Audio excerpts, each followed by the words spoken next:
raise it. So I decided to raise it and start a company, and was a designer thrown into the business world, and quickly learned all the nuances of business and manufacturing and HR and PR and logistics and finances and all that fun stuff.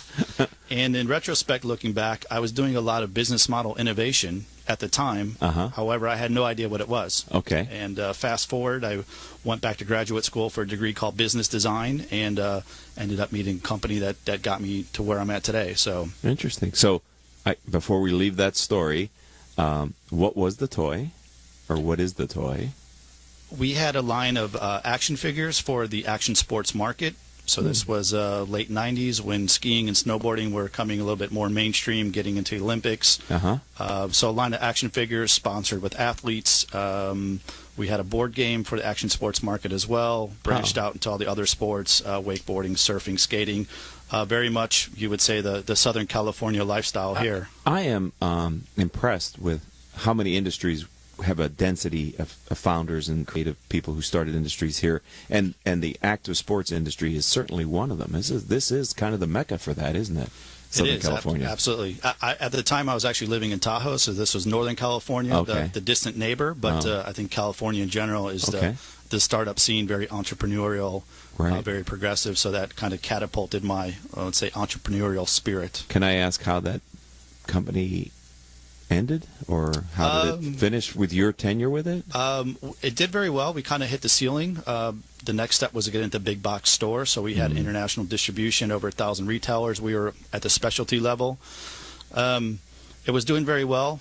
Me, who I am personally, I got a little bit, I'm going to say, bored. I was looking for new challenges. I knew you were going to say that word. So when you said entrepreneur earlier, I figured boredom. So I grew it to, let's say I raised my baby to a nice teenager, and then decided to walk away and look for the next romance. And Interesting you use those terms. Brian Smith, who is the founder of UGG's US, UGG Brands US, brought UGG to the United States. He wrote a book on his experience in building that brand, and he refers to companies as stages of human evolution. I mean, starting as a baby and then adolescent, etc. So you use similar terms. So. Absolutely. All right. Well, we're talking with Jay Peters. He's now managing director for Park USA and Grow USA. So tell me what you're doing today, what your firm delivers. Why do people hire you, do business with you, and what is it you do for them? So we're very specialized, very exclusive.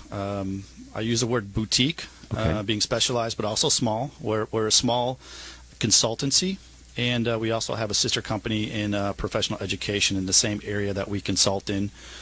And try and keep it very simple and straightforward. We consult and help our clients deliver more design value. And those are two keywords, design and value. So when I say design, there's design as an output that everybody thinks of. Everything needs to be designed. The artifact, the output, so tennis shoes, toys, technology. You think of a physical thing. A physical thing, or possibly a service if you think of banking and finance and software solutions and all that. So everything needs to be designed. But we're about the approach to design. So the process, the tools, the organization, the people, the strategy, everything that's needed to do the design work, but we don't do the design work. Okay. And when we talk about value, design can do a lot. We know that now with design-centric companies, the Google, the Apple, the Dysons, the Ikeas. Value can do a lot with revenue, so increasing revenue, selling more of the same, selling the same for more money, but also decreasing costs, production costs, marketing costs. Can it also differentiate the brand? Absolutely. Because when you use those names, I'm thinking those are all differentiated brands in their space. Yeah, and it's very interesting because design and brand are very much connected. So design does a lot for brand awareness, brand positioning, brand loyalty, things like that. Also for innovation and technology, so more innovation, more IP, faster time to market. Things around social change as well. Companies want to be more creative, whatever that means for them. So this is all in the wheelhouse of design, design-led innovation. It seems like that space has experienced rapid change. Technology possibly, influences of the age demographics, but it just feels like to me that challenge of creating state-of-the-art design principles and practices is probably evolving very quickly right now. Am I correct? Or? You're spot on correct. It is very dynamic. It's very robust right now. It's changing. It's increasing its scope of responsibilities and contributions to the business. if you look at a lot of these large Fortune 500s, you see the rise of the chief design officer. So now design has a seat at the table. So next to the CFO, COO, etc., is sitting the CDO. So talking about design on a very, very top-line strategic level. Has Apple and have they influenced the culture of design beyond the industries that they're in?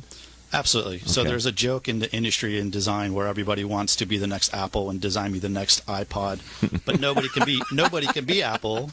A lot of it has to do with culture. They don't understand that, and they're risk adverse, and they don't have, again, what we talk about, the process, the tools, the people, the strategy in place to do that. They just look at the output and say, make me one of those. Right. But it's not possible. That's why nobody can be Apple. Right. And Apple's kind of struggling to be Apple too in some ways. From a consumer's perspective, it seems to me since Steve Jobs passed away, the innovation coming out of Apple hasn't been at the same rate.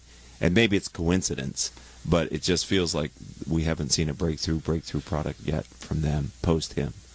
I would agree, and what we talk about is design leadership, design management, and design leadership, and I think that's a good case. Jobs wasn't, let's say, a designer by trade, but he was a great design leader, and he really had that design, respect and positioning for the company. Right. And so I don't say that they don't have design leadership, but their previous leader is not there, and you see design kind of going a little bit array and getting a little bit spread thin. So okay, well. Our first block is over, Jay Peters. We're going to take a short break, ladies and gentlemen. For those of you that listen regularly, you know this is a short break. So if you're listening to the stream live on octalkradio.net, no need to go anywhere. Trust me, we're going to be back just like that. For those of you that are listening to us as a podcast on iTunes or Stitcher or one of the other platforms, hang around. The next 60 seconds is value-packed content because it's probably mention about one of the products or services that Rick Franzi and Critical Mass offer. So I'd like it and appreciate it if you would listen to the commercial, and we'll be right back. All right. Richard Franzi is the author of 2 popular business books for CEOs. His first book, Critical Mass, The 10 Explosive Powers of CEO Peer Groups, was the first book ever written on the secret value of CEO peer groups. His second book, now with newly updated information, is Critical Mass, The Power of CEO Guiding Principles. Richard's books contain powerful information to help CEOs running middle-market companies gain valuable insight to improve their decision-making skills. Richard's books are available as paperbacks or Kindle versions from Amazon.com. To find them, type Richard Franzi in the search box. Welcome back to this edition of Critical Mass Radio Show. I am your host, Richard Franzi. All of our shows can be heard anytime on iTunes, Stitcher, Spreaker.com, several hundred former guest websites whose CEOs have appeared on our show. And, since we started in 2009, our show has reached several 100,000 listeners through the live stream on octalkradio.net and the podcast platforms. Simply type in these 4 words in your favorite podcasting service to find our show. Those 4 words are Critical Mass Radio Show. Critical Mass Radio Show, and you will receive our weekly shows chock full of great information with wonderful and interesting guests like our first guest today, Jay Peters, who is the managing director of both Park USA and Grow USA. Jay, we had a really fun and interesting conversation. I think we're just scratching the surface on design. And what we had talked about before we went on the air is that, I keep thinking design, product, design software, but you're talking about process design, and can you share with our audience a bit about the kind of work that you do with companies that is in that area of design, not product and not software? Sure. So that's our focus. That's our niche. That's what separates us from, let's say, all the other design agencies out there that deliver design output. Okay. We're about, again, the process, the tools, the people, the organization, the structure, the strategy. So we come into a lot of organizations and we help them do their design better, so more efficient, more effective to deliver impact the right way to the business objectives. And we do this for a lot of our clients. So we set up their internal operations. I kind of kid that we do the non-sexy side of design so designers can make sexy things. Okay. And that's kind of our position. So designers don't usually like to have too much of a regimen. Right. People think they want to be, kind of this freewheeling, but they understand that a process will help them do their job better. Especially faster. if it's collaborative design, I would think. Absolutely. I mean, when you have more than one person, which most major companies, right, they have a team of innovative people working on this, but they've got to be able to collaborate effectively. Absolutely. So it's about collaboration, and your listeners probably can relate to multidisciplinary. So it's not just about design; it's about bringing in those other internal stakeholders. So collaborating with marketing, R&D, logistics, whoever, but also outside collaboration. So bringing in those consumers or lead users to get that, whether insight or validation through the process, to make sure what they're delivering is going to deliver the most impact into that to the strategic intent it was supposed to. So this is a tangential question, and it may be not fair. Stop me if it's not. I would think that part of building a robust design process is ensuring that the people who have to be a part of the process but aren't at the core of the innovation and design, some of the departments that you mentioned, whether they be accounting, marketing, sales, don't negatively impact the innovation that happens inside the design, but yet get fed the kind of information that they need to be a collaborative member of the team. Does that make sense? I mean, how do you bring in those non-innovative people to not harm the innovation? So it's really about process and governance. Okay. So having the governance structure behind that process, so who's involved when. So really having a clear roles and responsibilities. Not everyone needs to be involved at certain times, right. But they should be somewhat part of the process, whether it's at the beginning, middle, and end, or throughout. And the way that we work is we're management consultants, but we're designers by background. So when we come into a client, we use some design methodologies to develop that process. For example, co-creation. Mm-hmm. So we bring in those multiple disciplinary stakeholders to develop their process with them, not for them. A lot of iterations, a lot of transparency through the organization, piloting, refining, prototyping, and then we finally roll it out. So by the time it's rolled out to the organization, people know it. They're championing behind it. They were involved, and we know it's going to work because it was co-created from the beginning. Do people call you in because they're not getting the innovation and design that they had hoped, or because they want to try something different? I mean, how do you get into, because the kind of firms you do business with are these very large, multinational, recognized brands. Sure. How do you get a foothold in there to help them? So there's usually two types of engagements, or let's say client calls that we get. One is the burning platform. Things aren't going well, and they need to change quick, and they know it. They're getting killed by the market or technology or innovation, so they know they need to change, and they're open to changes, and they look at some of our other client success and case studies and say, we need help in those regards. Or we have clients that are the market leaders, and they have the number one position, but they know that in order to stay there, they have to keep evolving, because when you're on top, there's only one place to go. And everybody's gunning for you too, right? And so those organizations are smart, and they know that what they have, they can't rest on their laurels much longer, so they're about continuous improvement as well. So it may not be a new process, but refining it, integrating it with others, becoming more agile, things like that. Are you finding with more and more of the millennials coming into the workforce, is that driving any process change or recognition on collaboration? Is there anything happening because of the nature of the workforce changing as well? A little bit. Not so much with our clients. Again, we're working with the large multinationals, but if you look at the millennial workforce, a lot of people are working remotely, so that changes things about not being able to, let's say, sit together and collaborate, but doing that virtually or remotely. And different types of expertise, so you're able to kind of cherry pick and bring in those certain expertise as needed throughout a process to get those insights. So when you're working with your large clients, I assume they have global teams, which in and of itself is an opportunity and a challenge for collaboration, right? Absolutely. Cultural and time zones, and just checking out and having to have a robust process so you know who's who in the zoo, I would think too, right? Yes. So it's kind of a, maybe we'll ring the gong here. Let me see if what I say makes sense. You tell me that it's really important to have a robust process that allows for innovation, is what I'm hearing from you. Maybe I'll change the word robust. Okay. Effective, yes. Okay. May not need to be robust. It might be some streamlined and a little bit more simple, but you need to have a professional developed process in place. Good design doesn't happen by chance. Okay. Can we ring the gong on that one? Say that again. Good design does not happen by chance. Okay. You kind of, in some ways, you kind of think the romantic idea of it is that it does, right? Somebody's down with a piece of paper and an idea or a computer screen, and voila, they have inspiration.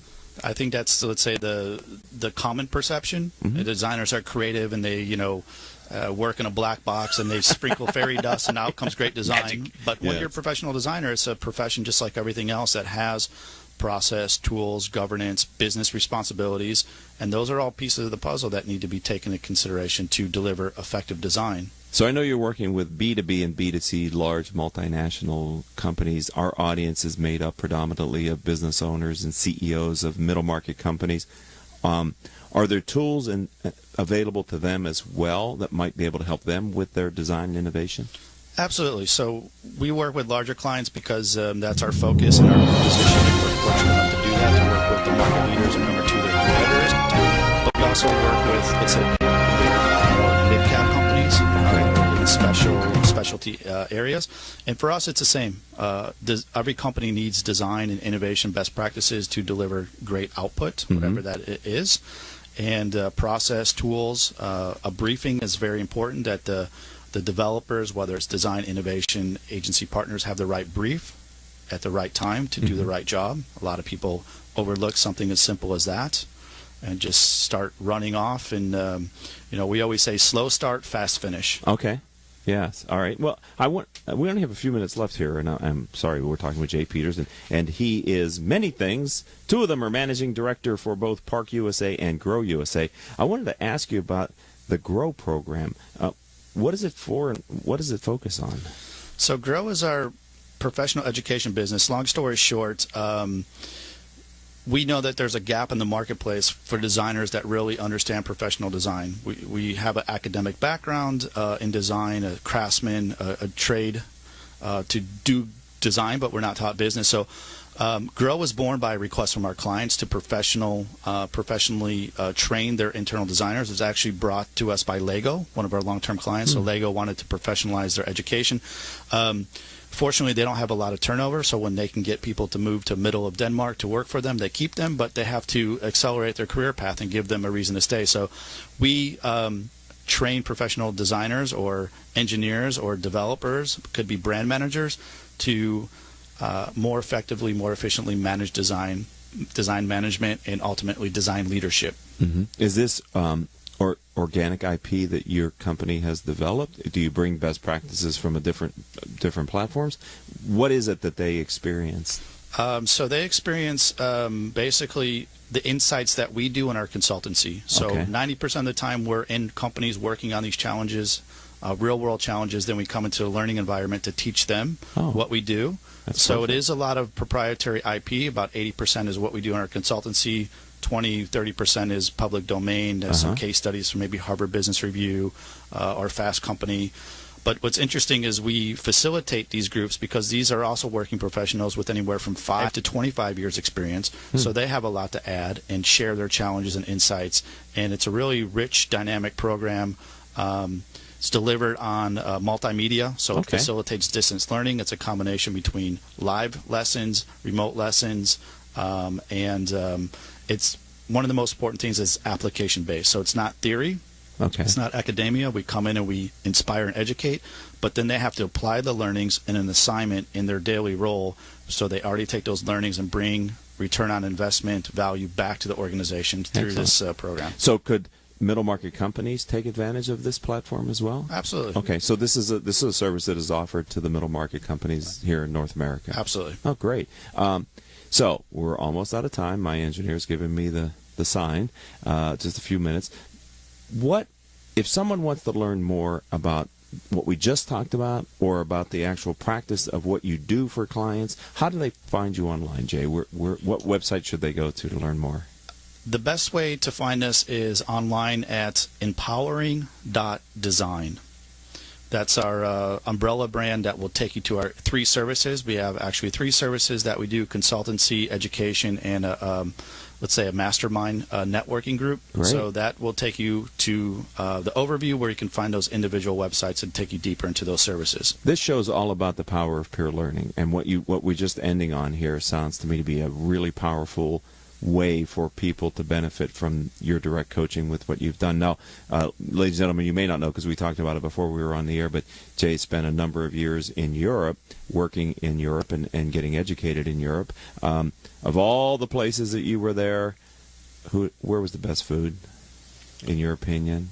Best food. Where did you enjoy eating? Because it sounds like there's such rich, different diets that you could just... There is, and it maybe sounds a little obvious or cliche, but I'm part Italian, so you can't go wrong with the food in Italy, the fresh food. But there's some other little hidden gems in Europe as well. How about, I don't know if you drink beer and wine? I do, and I spent a lot of time in Belgium. So if you love beer, Belgium is the place to go.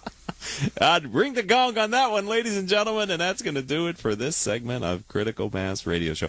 Jay, thank you for being an interesting guest. Welcome to the Critical Mass community, and thanks for being a friend of the program today. Absolutely. Thanks so much for the time, and it was my pleasure. All right. Well, we're going to wrap it up then, ladies and gentlemen. I'd like to thank our engineer for today's show, Paul Roberts. Our producers are Joan Park, Crystal Nunley, and Haley Stern. And I'm your host, Richard Franzi. If you'd like to learn more about this radio show and podcast or the CEO peer groups that I chair, please visit my company's website, criticalmass4business.com. And until our next show, I hope all of your business decisions will move your company